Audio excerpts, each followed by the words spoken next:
लगथे रे मोर जिली।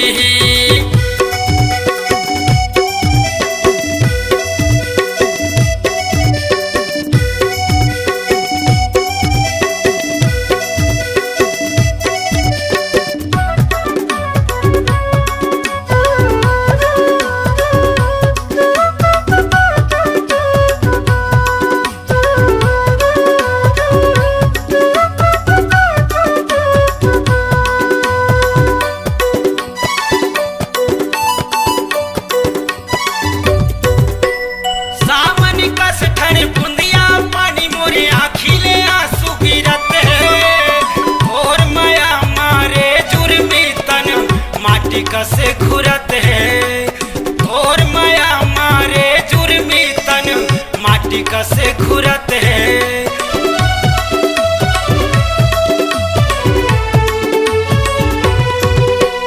सावन कस ठन बुंदिया पानी मोरे आँखिले आंसू गिरत है और माया मारे जुर्मी तन माटी कसे घुरत है और माया मारे जुर्मी माटी कसे घुरत है। और माया के पानी तै मोला पिया देना और माया के पानी तै मोला पिया देना। ये कविता तोर माया हरे लगथे ओ मोर जिली। ये रानी तोर माया हबो लगथे रे मोर जिली।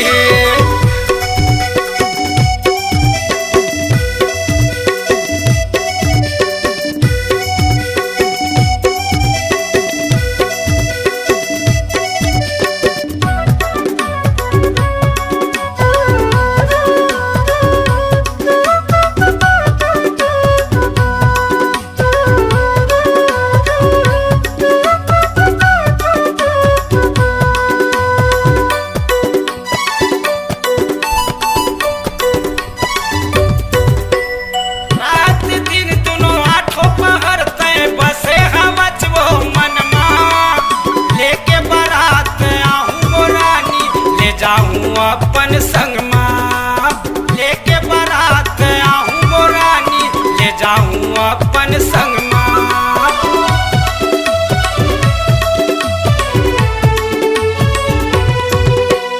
रात दिन दोनों आठों पहर तय बसे हवच वो मन माँ लेके बारात आहूँ मोरानी ले जाऊँ अपन संग माँ लेके बारात आहूँ ले जाऊँ अपन संग माँ।